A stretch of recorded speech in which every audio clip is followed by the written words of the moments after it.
Okay, before we start 3.6, we're going to take some questions on 3.5, and this may help you to answer some of the questions you had, so I hope so. Anyway, the question on the table is number 36, and it says the table shows the inputs and the outputs, meaning the x's and the y's, of two quadratic equations. Identify the solutions of the system and explain your reasoning. The x's are the same for both functions. You understand that? The y values are different, except in some cases. And when the y values are the same, it's where the two functions cross, which is what you're looking for. Oh. See? Told you you was going to kick yourself. So it's negative 1, 9, 7, 9. Yeah. That's all. Yes. Is it okay on 36? Are we done with 36? By the way, in case you're online and listening, the answer to that was where the two y values are the same, which is at the point negative 1, 9 and the point 7, 9. So there you go. Number what? 51. 51. Let's look at that one. A car passes a parked police car. Oh, bummer. And continues at a constant speed r. The police car begins accelerating at a constant rate when it is passed. So you can understand this. He passes the car. Cop decides he wants to pull him over. So he has to start from dead stop, try to catch this guy. So he's got to be accelerating faster than the guy's moving. The guy doesn't realize he's being tailed, and so he just stays at his constant speeding speed. And the cop's got to catch him. Do you understand the scenario? Okay. The diagram indicates the distance d in miles that the police car travels as a function of time and after being passed. Write and solve a system of equations to find how long it takes the police car to catch up to the other car. Does that indicate, do you understand what's going on there? What color is the police car? Blue. He's pulling from off the road, right? Right there at the way they put the zero marker is when he starts to move. And the red car, you can see the spaces between the red cars are all the same because he's moving at a constant rate. That's what they're trying to indicate. Whereas the cop car, the gap between the cars continues to get to be more and more and more because he's accelerating. He goes more distance each second because he's moving faster and faster and faster until he catches the guy, right? And so we have the rate. If you read that little graph that they've got for you right there, it says that the rate of the car is 0.8 miles per minute. Is that fast? Is that pretty fast? It'd be more than 60 miles an hour, right? Yes. Why would it be more than 60 miles an hour? Because at 60 miles an hour, it takes you precisely 1 minute to go a mile. Yeah. It takes him less than 1 minute to go a mile, which means he's going faster than 60. Do you understand that idea? Do you understand that reasoning? Okay, that's neither here nor there probably, but he's going pretty fast. And you see that the d down there, the distance that the cop car travels is 2.5 t squared. That doesn't mean he traveled 2.5 miles before he caught him. It means that's how you would figure the distance he did travel if you knew how many seconds he was on the road trying to catch the car. You take 2.5 times that number of seconds squared, and that would be the distance he traveled in that number of seconds. What number of seconds? Whatever number of seconds you choose to plug in. It does not tell you how far he went to catch the person.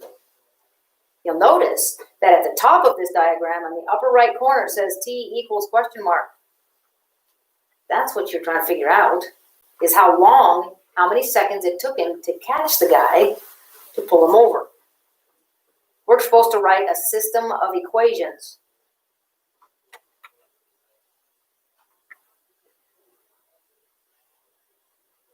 Okay, apparently nobody's. Anybody have any suggestions? I'll give you a hint here, and maybe it'll get your thinking flowing in the right direction. Whenever you're talking about things moving, trying to catch another, or you're going upstream in a canoe and then coming downstream, whenever things are moving from one place to another at rates and things, then you have distance traveled is equal to rate times time. If you're going 35 miles an hour for 2 hours, 35 times 2 means you covered 70 miles. That makes good sense, right? 35 miles each hour for 2 hours, 35 times 2 is 70 miles. If you're traveling 80 miles an hour out there on the highway, just barely keeping it within the speed limit for 5 hours, then you will have traveled 400 miles. Distance equals the rate you're going times the time you're traveling. That make sense? All right, so let's see if we can put some things together. The cop car.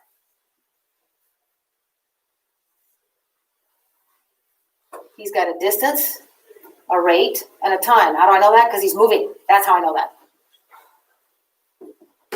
What is his distance equal to? 2.5 t squared. Now look, that is not just plain old. This is only true if you're traveling at a constant rate. He's not traveling at a constant rate. He's going faster and faster and faster and faster. So this distance equals rate times time. The reason why they gave you this entire equation is because you can't make the cop car fit into this, because he's not going at a constant rate. So they gave you the entire formula for his distance. What about the regular car? 0.8. Distance is 0.8? Great. R. So the distance we don't know. But his rate is 0.8. And how long will he be traveling? T. We don't know how long. That's what it says. T equals question mark. Now, with this in mind and the fact that the cop car doesn't really fall into this, we still have an equation, an entire equation for this. But for the car who is traveling at a constant rate, we needed this idea to write this down. How does the cop's distance compare to the guy's distance in the time we're keeping track? Pardon? Right. He's the time on it, because he's going faster and faster and faster and faster. The time is squared because he's accelerating. That's what we have to put in there. But what I'm asking is, when the cop car pulls out to go to catch the guy, how will the distance that the cop car traveled compare to the car that traveled before he got caught? How will those two distances be related?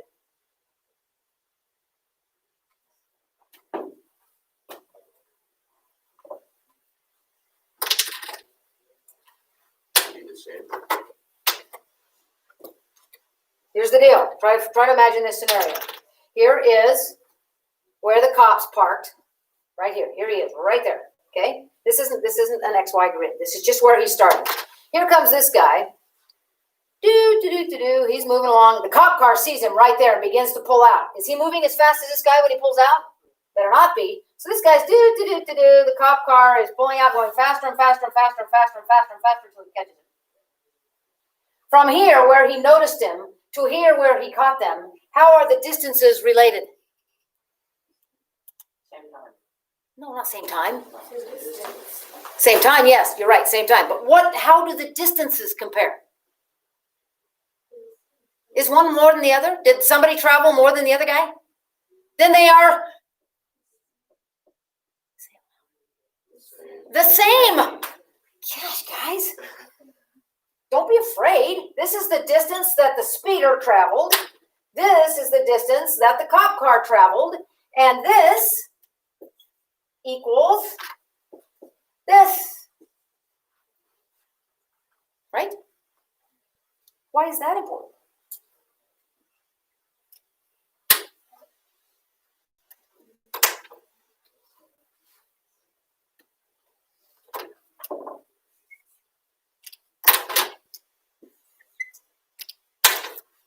Come on, people. Why is that important that the two distances be the same? By the way, these are the two equations. They don't add up to one number. They're like a single number, right? So They don't add up to a single number. If blue D equals red D, then 2.5 t squared equals 0.8 t. That gives you something to solve. If you recognize that the distances traveled are the same, then if this left side is the same as this right, these two left sides are the same, the two right sides are the same. Do you understand what I'm saying? You did this in geometry. I can't believe you forgot. If these two are the same, then these two are. Two things, two different things that are equal to the same thing are equal to each other. That's the heart and soul of substitution. Besides that, we've been using substitution to solve things. You just got to recognize what's equal. That at least gives you something to solve. What kind of an equation is this? Quadratic. And how do we handle quadratics?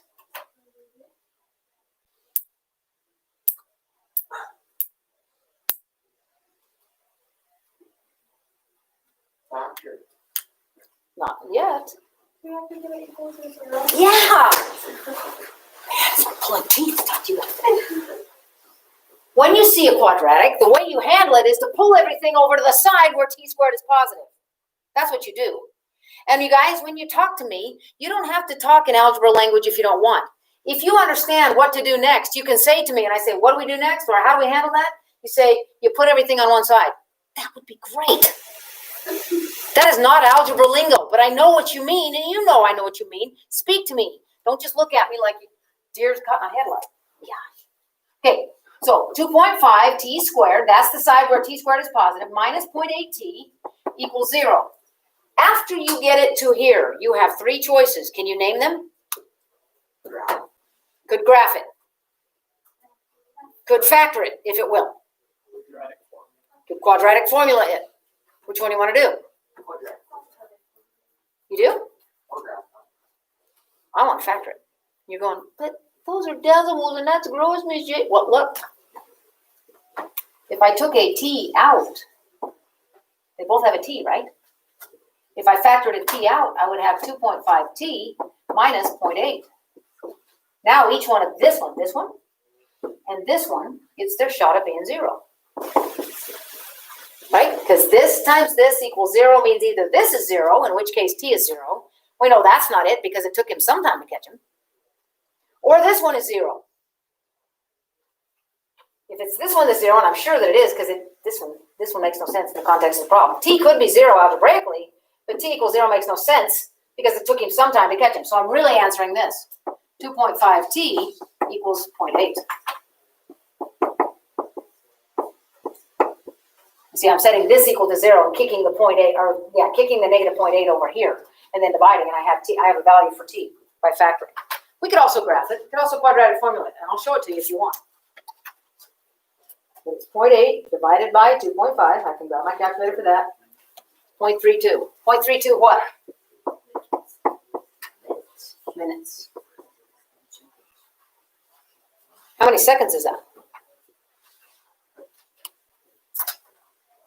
How do you find that out? 21. How do you do that? How do we find out how many seconds 0.32 minutes is? Wait, 32. Wait, no, that's not 60. 60 times 0.32, right? Yes. 19.2. 19.2 seconds. Does that seem reasonable for a cop car to catch somebody in 19.32 seconds? You ever seen one of those guys pull out of an emergency place where they've been waiting to catch somebody? You ever watched the way they accelerate? If you've been an observer, I've only seen it 1 or 2 times. They are hauling bananas. They are really accelerating. So 20 seconds seems about right. But it's not 0.3, it's not 32 seconds because that would be if a minute was made up of 100 seconds and it's not made up of 60. So you would take 0.32 times 60, which is what you did. You got 19 point what? 0.2 was it? Besides that, isn't 0.32 about 0.33, which would be a third? And a third of 60 is 20? What could you guess? Well, that was fun. What else?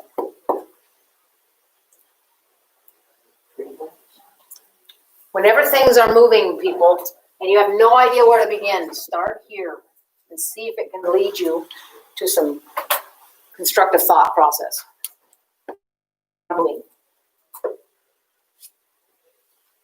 Especially at a constant rate.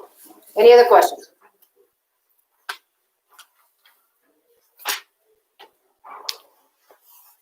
Okay, I don't think there were a lot of even questions on this, but there were a couple. So for those of you who did it on paper, let me tell you what the even answers are, so you can check and see if you got them right before you turn it in. Number 36. What were they asking? Oh yeah, we did 36.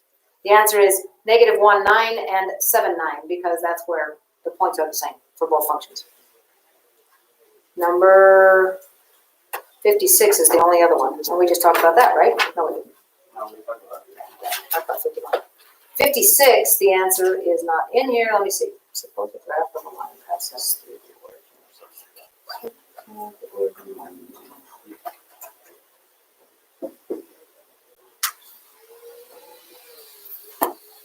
You wanna talk about 56? You just changed the signs of both, right? Yep. Because it'll be found in the opposite quadrant in the same location. Okay, so if you have that done and would like to turn that in, please do so now. Don't everybody jump at once.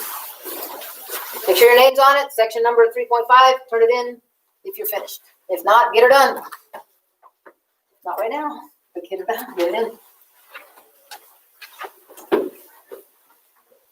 This may come as a nice thing or a really worrisome thing to you, but we are not going to make it to a test before harvest break, but we are going to finish the chapter. We'll be done today. So here's what's going to happen. We're going to do 3.6 today, talk about it tomorrow. I will give you a test review, a test review assignment, and then that'll be on tomorrow's Wednesday. Give you a test review assignment. We will talk about that on Thursday. When we return, I will give you probably 2 days. We'll talk together and make sure that you get everything back in your mind the way it should. I'll go over the test with you so that you're ready for it. But the test will probably be the Wednesday that we return.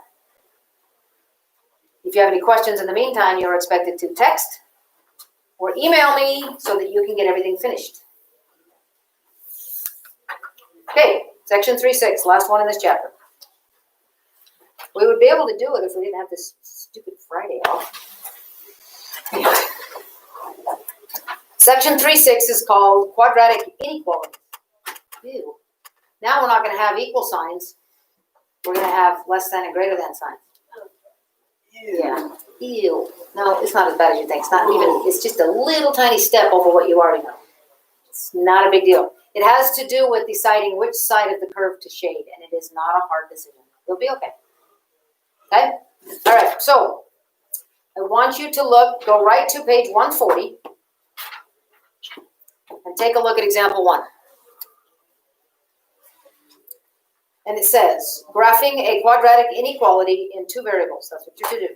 Okay, so I'm going to have to move this over here so people watching this can see what's going on the grid as well. I hope you can see it. Okay. So this is our quadratic inequality. Y less than negative x squared minus 2x minus 1.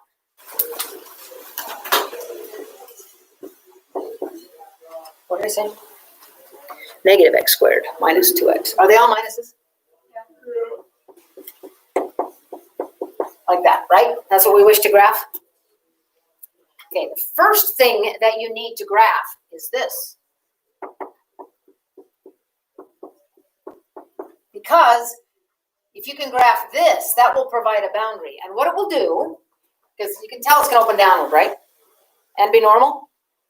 Yeah, we just got to figure out where to start.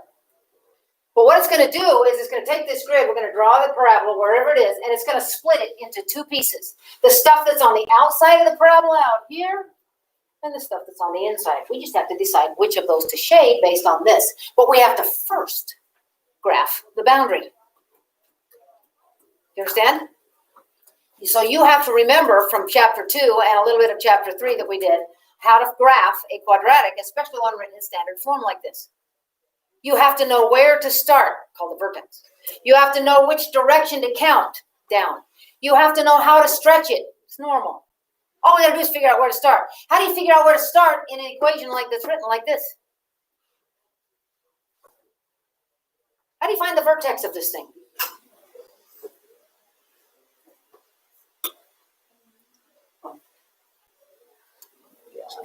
Negative b over 2a. Thank you. That's where you start with a standard form function, right? What is the opposite of b? It is 2. What is twice a? Negative 2. Negative 2. What's that? Negative 4. Vertex has an x value of negative 1. How do I find the y value? Plug it back in. So we have y equals negative. Make sure you keep that on the outside because the negative is not being squared. Only the x is. So you put negative, parenthesis, the x value squared. That If you don't pay attention to that, it'll hang you. Minus 2 times negative 1 minus 1. If you're concerned about all those negatives, then get your calculator going for you. Make sure you enter each one exactly as you have it written. Pay attention right here. When you write it, then type it the way you see it. Negative parenthesis, negative 1, close it, squared. Minus 2 parenthesis, negative 1, close it. Minus 1, enter. What is it? 0. So the vertex is negative 1, 0. It opens down normally. So that gives us a way to plot it. Can you think of another way that you could find the vertex?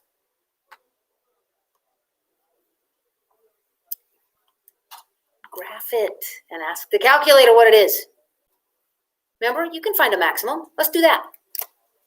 So go to y equals. Type this in. Negative, and then x squared, just like it's written, minus 2x, minus 1, zoom standard. Get it on a standard screen because there's no context to the problem. And ask the calculator, where is the maximum? Isn't that where the vertex is? So you go second and calc a maximum. Get to the left side of the hill, hit enter, crawl over the top so you're headed down, hit enter, don't guess, hit enter, voila. There is your vertex, negative 1, 0. Now mine, I don't want to get the TV out and show you, but mine says that the vertex is negative 1.000001 and y is negative 1.4 e negative 12. But that is the point, negative 1, 0, if you remember what I taught you.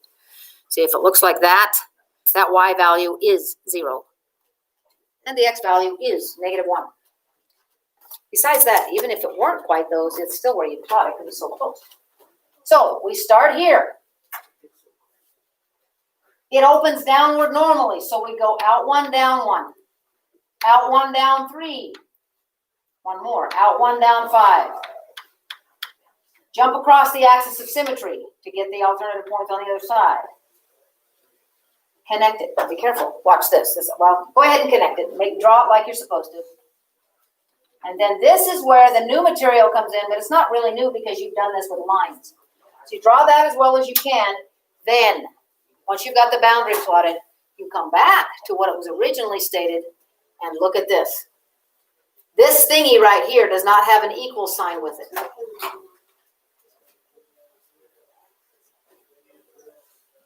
You guys got it or not? Yeah. You do? Are you ready to listen to this part of it? Okay, so you get the boundary drawn, and then you have to return to this, because now there's more graphing you have to do, but we have the boundary. This does not have an equal sign with it. You know you have sometimes inequalities say less than or equal to? What that means is that the y value are going to be less than or equal to this boundary. The word less than and the word below have the same kind of meaning. The word greater than and the word above have the same kind of meaning. So when I read this, I say, I want to graph those y thingies that are less than this boundary. Y thingies that are below this boundary. So I'm going to be shading below it, which is in here. However, strictly less than means we cannot include any points that are on the boundary, only points that are as close to it as possible. To indicate that, we dot the boundary to indicate, yes, this is the boundary, but none of the points that are actually on this parabola are included in the solution. That's when it's less than or greater than? Yes. If it's less than or equal to, then we leave it solid. Did you catch all that? Now, the graphing part you're supposed to know how to do. You're a little rusty on it, I can tell. Once you get the boundary graph, though, the only new stuff is, do I dot it? Yes. Do I shade above or below it? I want the y's, which are below this boundary. Less than, below, same kind of word. You see what I'm saying? Okay. So, let's try another one. Let's look at example 2. This one's got some context to it now. We have to pay attention to what's going on in a real life situation. So, I'm going to erase this and the graph board. Well, I'm not even sure I'm gonna use that one for the next one. Okay, so here's our situation. A manila rope used for rappelling down a cliff can safely support a weight in pounds provided by this inequality. W is less than or equal to 1480 d squared.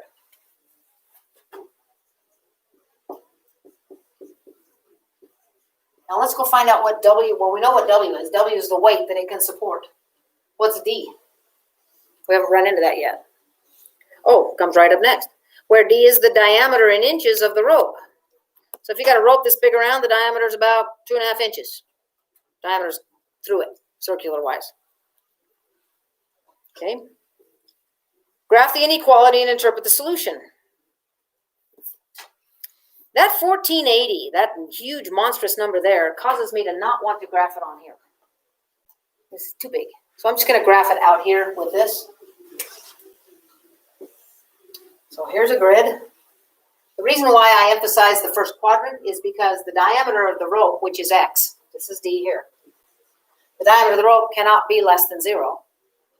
And the weight that it supports, which is this, cannot be less than 0. So the whole thing's going to occur out here. Stuff that makes sense. Do you understand? What? There's a 0 after 8. It's 1480. Oh, thank you. Thank you, thank you, thank you. So the only parts of this that make sense are going to be in the first quadrant. Even though this parabola could come down here and then out over here, this part over here will make no sense in the context of the problem, right? Okay, so how do we find the vertex of this one?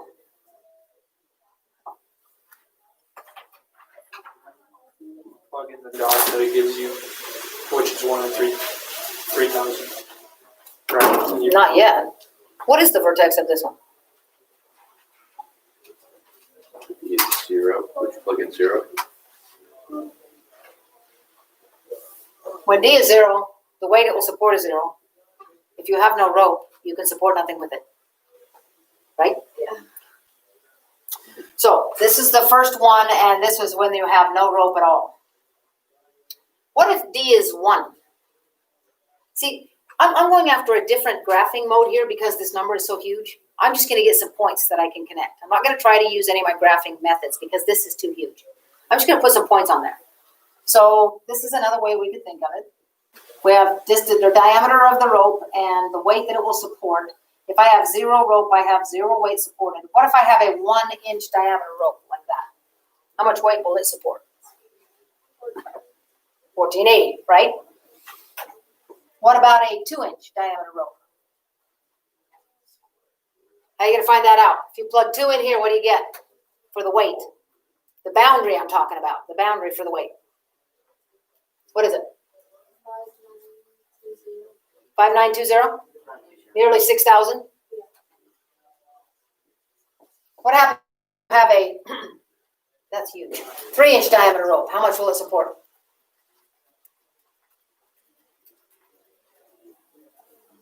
Wow. Give it to me by digits. 13,000. 13320? 320? Yes? Just Okay. So based on what you're seeing in this table, how shall we number the axes that is D? By ones. How shall we number the axis that is weight? By thousands, okay? That means they're going to need a little more than 13 of them, right? So I'm going to put these close together. 1, 2, 3, 4, 5, 6, 7, 8, 9, 10, 11, 12, 13. Boy, that looks ugly. I got that mixed up in there. But this one right here, when it's 1, here's my 0, 0. When it's 1, it's going to be 1480. This is 1,000. This is 2,000. So 1480 is about right here. When it's 2, it's 59, almost 6. So 1, 2, 3, 4, 5, 6. Just slightly less than that, which you won't be able to tell the difference on. And when it's 3, it's going to be clear up here to the 13 that I counted, plus a little more. So out here a little bit like that, maybe. That looks parabolic, doesn't it? It should, because this is a D squared thing. Yeah. Okay, shall I, when I draw this boundary, the part of it that makes sense, shall I make it solid or dotted? solid, Why solid? because it's less than or greater It's not less than or greater than, it's less than or equal to. than or equal. So the equal to means we could have a boundary right here on the graph itself.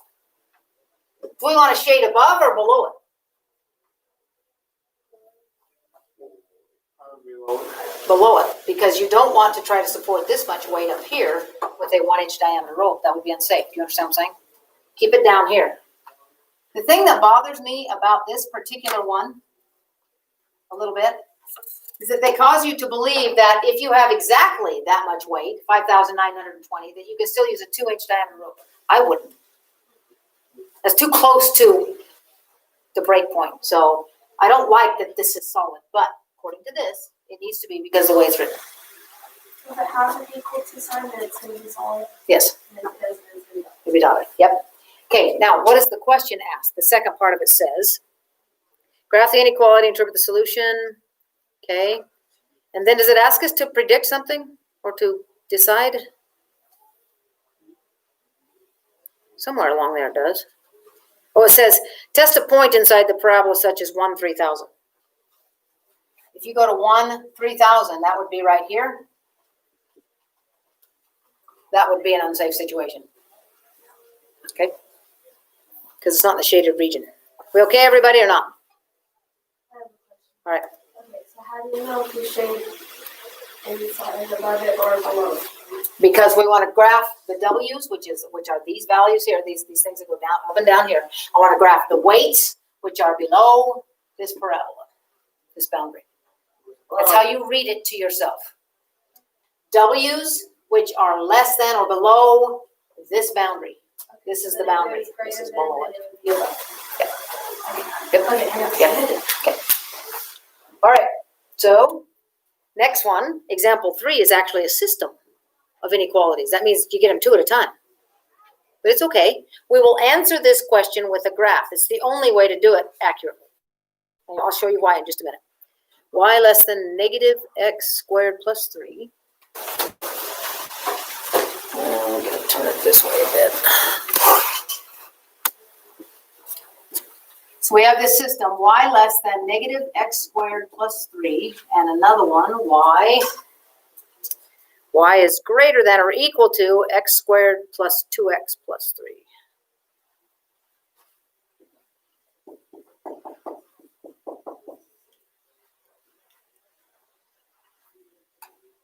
Minus 3. Okay, so what we have to do to answer this question is to draw a picture of these two boundaries and shade the region that makes them both true.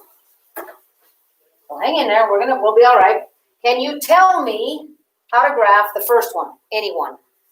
Because we don't need to put anything on paper if you remember how this is going. We don't need to find a vertex or anything like that. Where is the vertex of that first one? Good. It's 0, 3 because it's a parabola that's been moved up 3. That's all that's happened to it. It's been moved up 3. So the vertex of the first one is right here. Does it open up or down? Down. Fat or skinny? Just normal. Normal because of the 1. So we go out 1, down 1, out 1, down 3, out 1, down 5, and grab some symmetry points. Do we dot this or solid it?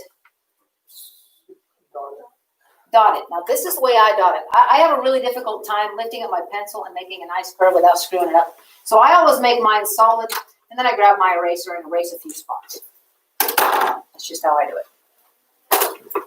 And you're going, well, you got chalk. Well, a pencil eraser works just as well.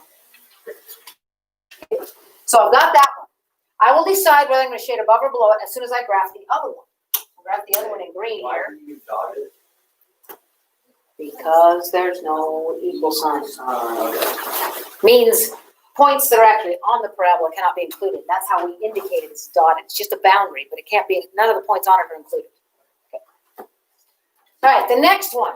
Will it open up or down? Fat or skinny? Regular. Regular. Where do we start? Do the negative b over 2a. Yes. Or We can put our negative. you could, I don't know. Graph it. Sarah likes graphing. When I told her she could graph it, her eyebrows went up. She thought that was awesome. We could graph it, and that's what I choose to do. I'm going to find the vertex by graphing. You can also use the negative b over 2a if you want to show your work. That would be helpful. But I'm going to graph this one so we can get on with it, the important part. So I'm going to go to y equals, I'm going to put in x squared plus 2x minus 3. And I'm going to go back to a standard screen to start.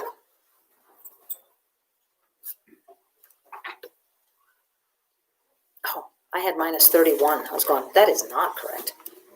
Let's try that again. Okay, so I get a graph that looks something like this for those of you at home. How do we find the vertex? Ask it for what?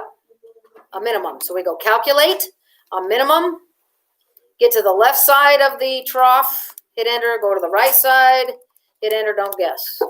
Vertex is at -1, -4. Do you agree? Okay, so we go to -1, -4, plot a point, and then observe this, it's going to open upward normally. So we go out 1, up 1, out 1, up 3, out 1, up 5. Grab some symmetry points around the axis of symmetry. Solid or dotted? Solid. Ooh, that looked terrible. I was trying to connect it and it felt really weird. It's because I didn't jump far enough. This one and this one. Sorry. Did I do that right? Does that feel right? Okay. All right. Now we have to decide where we're going to shade. Are we going to shade above or below the pink one? Below. Are we going to shade above or below the green one? Y's, which are above the boundary. We're going to shade above the green one and below the pink one. The only region that satisfies both of those at the same time is below the pink and at the same time above the green is in here. Now that won't always be the case, folks.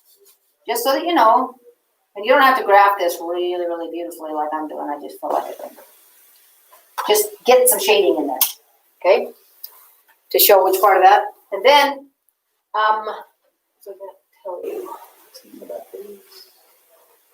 Oh, it's not always going to be the region that is lopped off by both of them. Sometimes it will be, but not always. For example, if this had been turned the other direction, that's all I have to do is just one little change. If it had been written like this,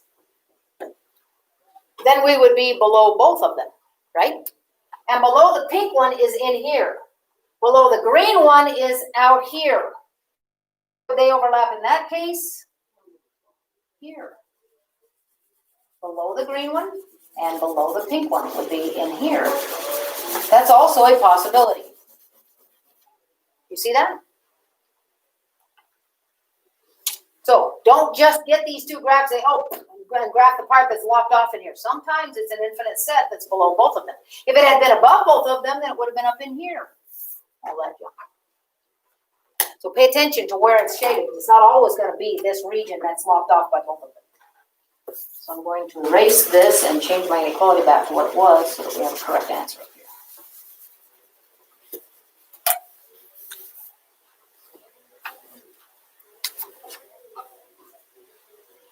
Okay. So if you get a system of inequalities, you have to shade the region that makes them both true. What we're saying, folks, is that if you took any point in this blue region, like for example, this is the origin right here. If I took the point 0, 1 right here, that's definitely in the blue region. If I plugged 0 in for x and 1 in for y, these would both be true. Both inequalities would be true for that point, and that's true. That's it for any point. And the reason why we can't answer this inequality with a number or numbers is because there's billions of them. There's billions of XY combinations that work. So a picture is much better. When they say a picture's worth 1,000 words, well, this picture is worth billions of points. All of those points in that shaded region will make both true at the same time. Okay, moving on. Example 4 says, we're going to solve a quadratic inequality algebraically. An inequality. It's not going to be y equals, folks. That's going to be a big problem. Remember yesterday when I said, if you're going to solve an equation that has only x in it using a calculator, you can only report the x answers? Well, this next thing we're going to discuss doesn't have y's. That had y's, this had a W and a D, the one I erased over here had y's in it. The one we're gonna talk about now has only x's in it. Let me show you how you handle that. So this next one won't be graphed on a two-dimensional grid because there's only x's. It's x squared minus 3x minus 4 left.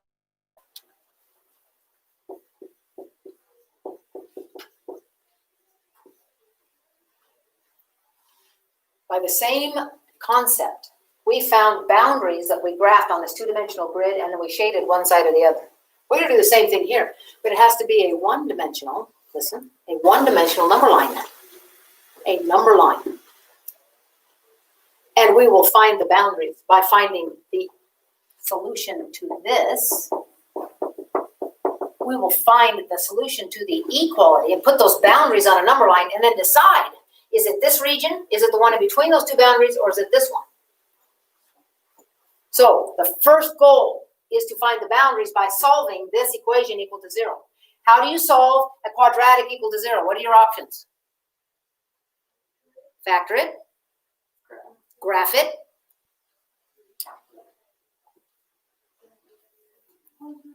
quadratic formula. First thing I always consider is factoring, because if it will factor and I can decide quickly, it's the quickest way to go. Will it factor? Yes. It will. What does it factor into? 1 and 4. Which one's positive? The 1 is, and the 4 is negative, so we can get down to -3. Does that make sense? So the boundaries are x equals -1 and 4, because those are what make these individually 0. So we put that on a one-dimensional number line because there is only one variable. I'm going to put the -1 here and the 4 up here. I don't care that you put a 0 on it anywhere. I just care that the -1 be left of 4. That's all I care about when you draw this thing.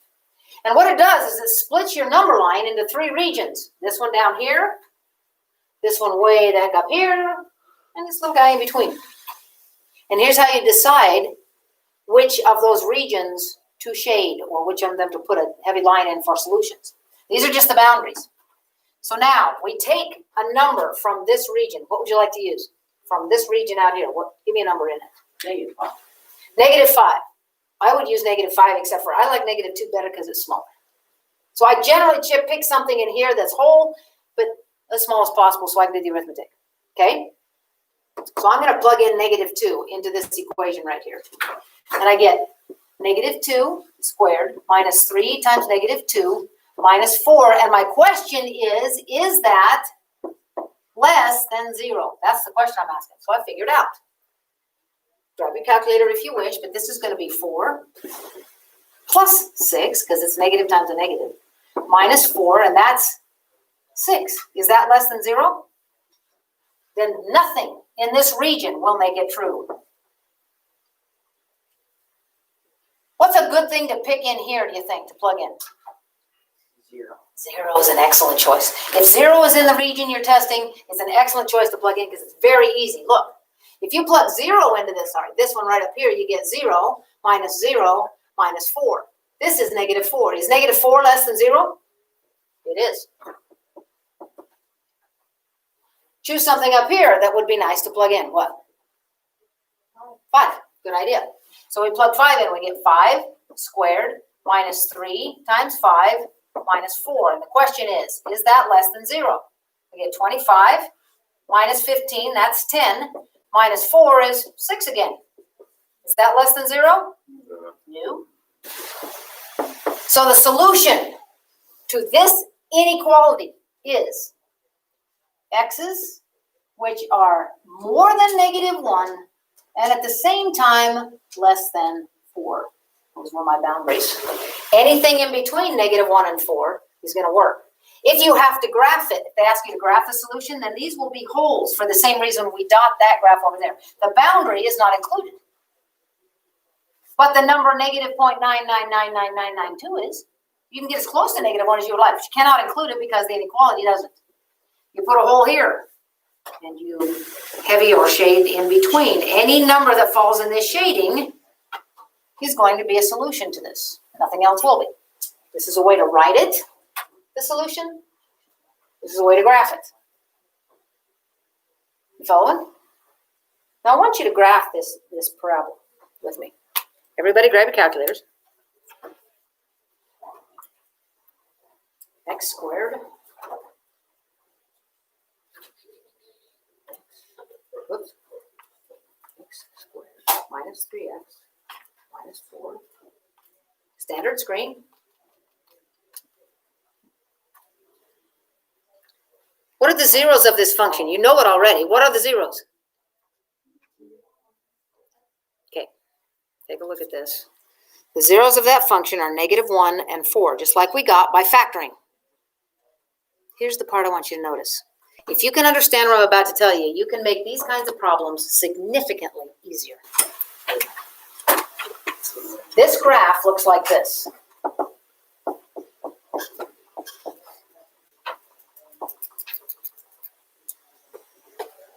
We are asking ourselves, when do the y values produced by this, when are those y values? Because this produces y values if you do a two-dimensional grid like this. Rather than a number line, if you do a two-dimensional grid, plugging values of x in produce y values, right? So this is equal to y. So what you're really asking is, when is y less than 0? Look, they're less than 0 in this chunk right here because they're below the x-axis. That's where y values are negative. So between -1 and 4 makes this true because that's where the y values produced by this are less than 0. If you can find these by graphing these boundaries and then say, okay, I want the values that are going to be negative. These are the values produced. These guys down here, these are the values produced, and these values are negative. All the values from here up, this one right here has positive y values. So does this one. We want them to be values which are less than 0. It's between -1 and 4 without all this stuff and testing. You can do it that way if you want, but you can also graph it. Look at example 5. Example 5 says 3x squared minus x minus 5. Let's do it this way with the graphing calculator this time.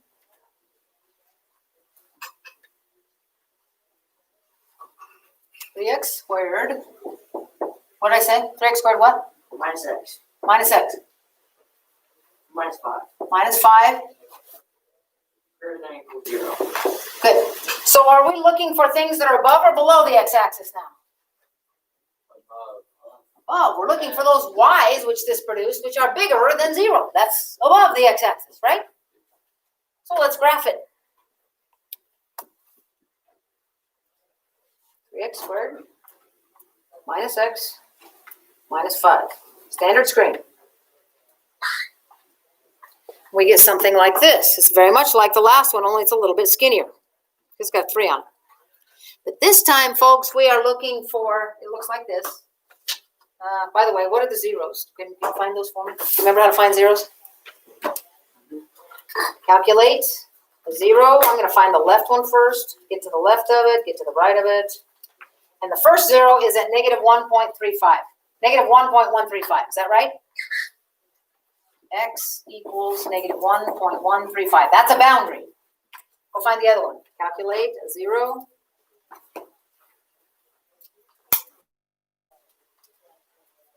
.468. And by the way, these are approximations. So if you put a dot above your equal sign, that indicates that you know you're reporting an approximation. These numbers are so weird and strange and bizarre, they are irrational. The only way to solve this by hand would have been with the quadratic formula, because these values are irrational. They're not nice, neat things, which means they've got a radical in them some way or another. But I'm going to go ahead and use the calculator on this to show you what's going on. Those are the boundaries. Are values between those boundaries values that make this true? See, it looks like this. -1.3 is about right there, and 1.4 is about right there. And it looks like this. What I'm saying is, are the values from the x values from here to here, do they make this inequality true?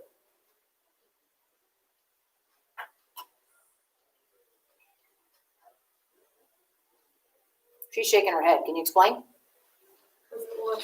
Greater than 0. Yeah, it wants this producer of y values to be greater than 0. The ones that are between here and here are less than 0. See it?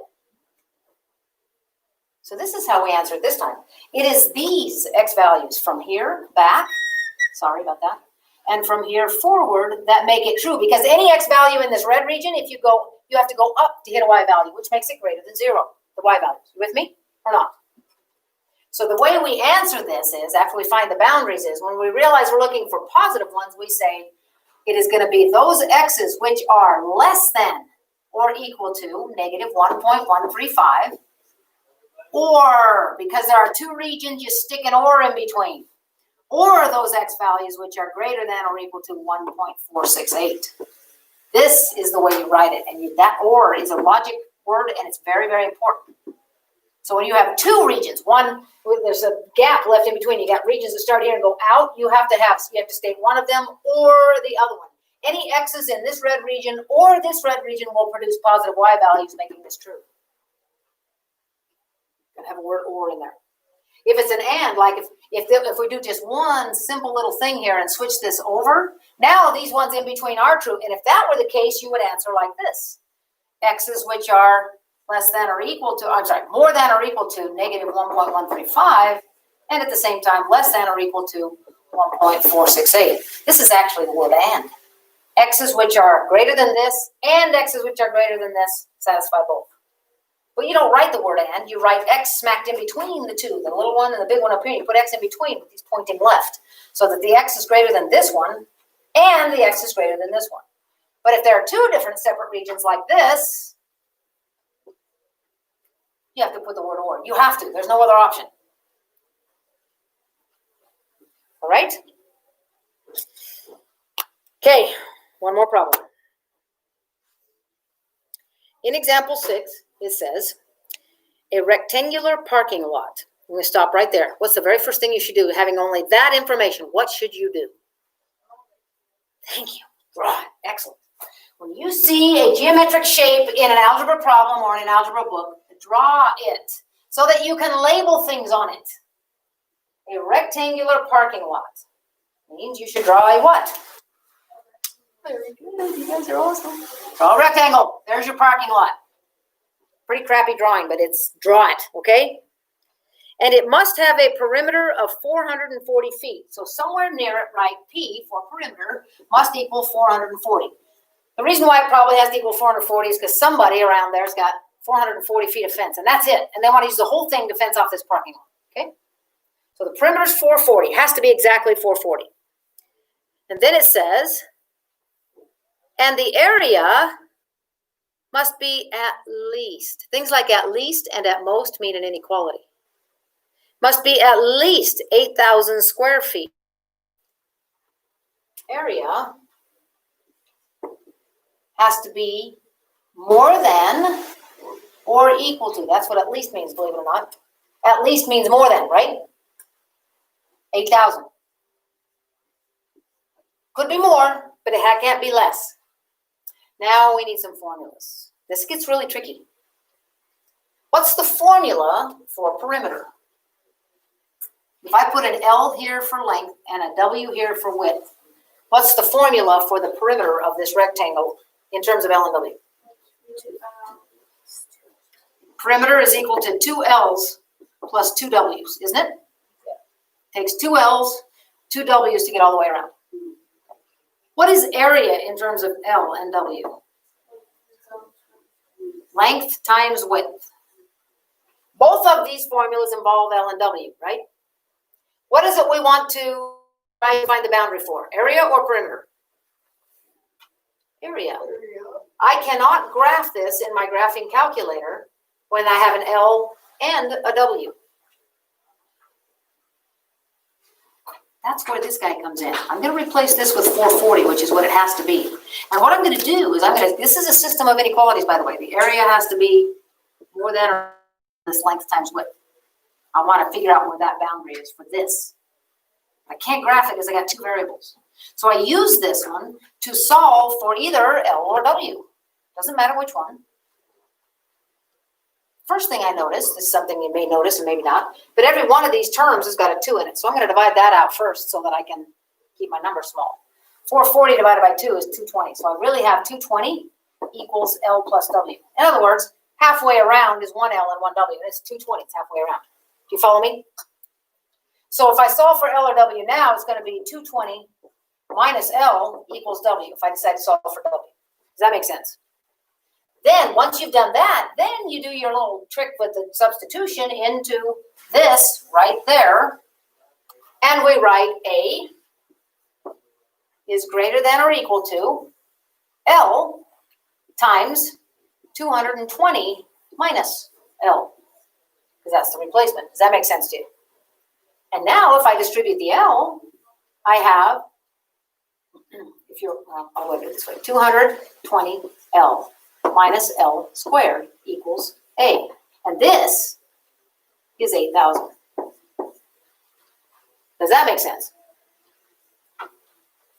I have a quadratic, got a negative squared term. I don't like that.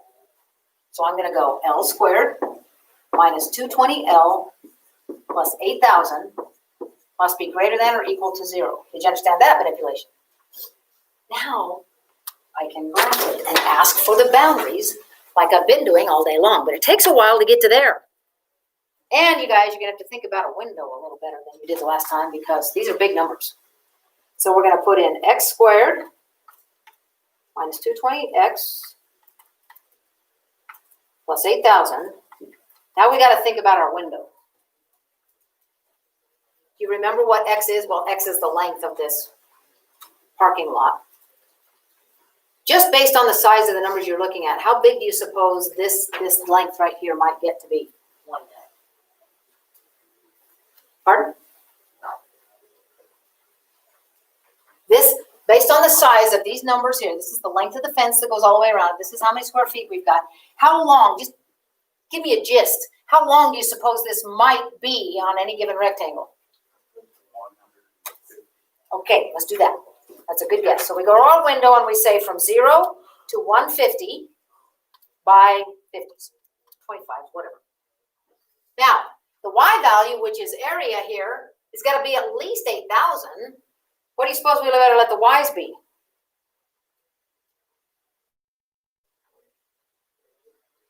What do you suppose the y max ought to be? 10,000? Okay, what about the minimum? 35,000. Negative or positive? Look, guys, we're looking for the zeros of this quadratic. We've got to at least be able to see where it hits. And we've got to have some maneuvering room at the bottom of the graph. So I'm thinking maybe negative 5,000. Because that will scoot the bottom of it up enough that I'll be able to see past the writing.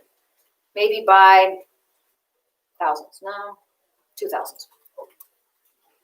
Now graph it and see if we have gotten a window big enough to see a cross point. Yeah, I see it. One cross point. Is it going to cross again over there? We probably better expand our x's a little bit then. So go to your window and expand the x's to what do you think? 200? I'm going to go to 250 just to make sure. Okay, so do you see 2 zeros there? Yep. Okay, go find them. Those are our boundaries. Calculate a 0. I'm going to get the left one first.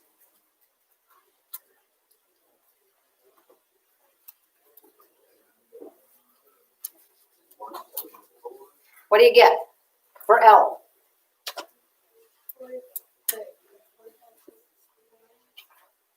Sorry? What'd you get? 45.96.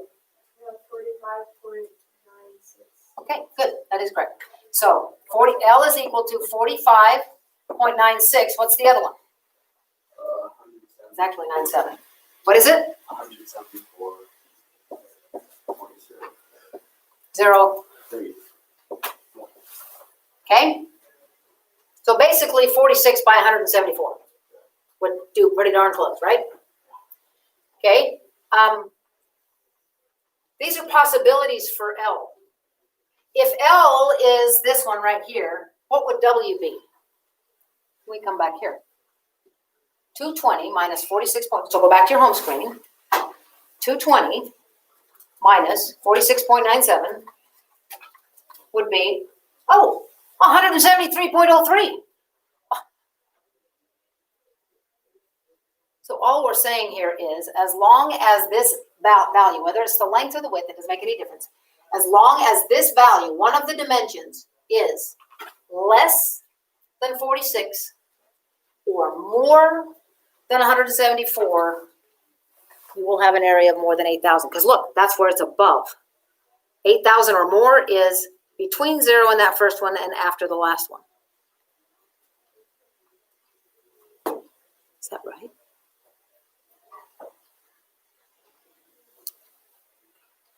Yep. So as long as your length and width are one of these two things and the other one's the other one, you'll hit it right at 8,000. Anything above that, you're going to have a funny looking parking lot, but you'll have more square footage than 8,000. Oh, I did something really bad. I got to straighten this out. Got to listen to me for a minute. This was kind of bad. By taking this right here, listen to me carefully. This is important, very important. I screwed up because this answer didn't feel right to me when I thought I said this is right. What's going on? Now I see it. Here's the problem. When I took this and moved it over here to make this positive, because I always told you to do that, what I did is I took a parabola that was turned down and made it turn up.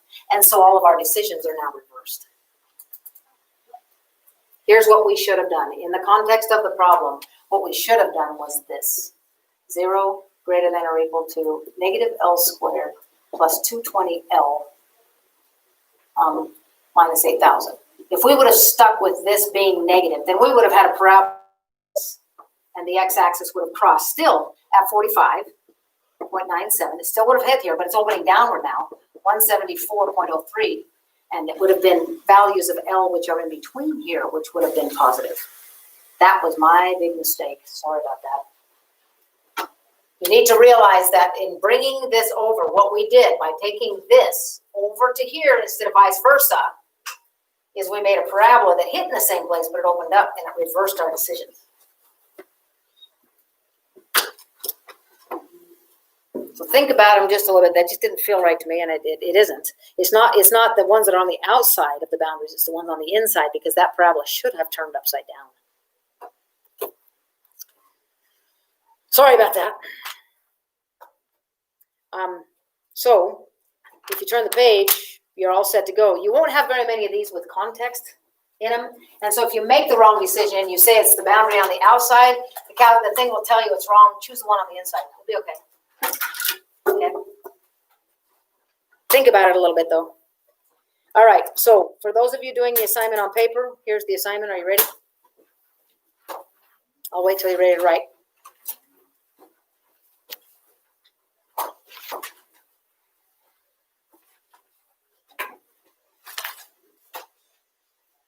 Okay. It is 1, 3 through 7, 9 through 17 odd, 19, 23, 25, 29, 31, 37 to 45 odd, and 53. That's a long list, but it's only 21 problems. If any of you need graph paper, raise your hand. I can bring it around to you. Okay, good luck with that. Call me if there's any questions. Bye.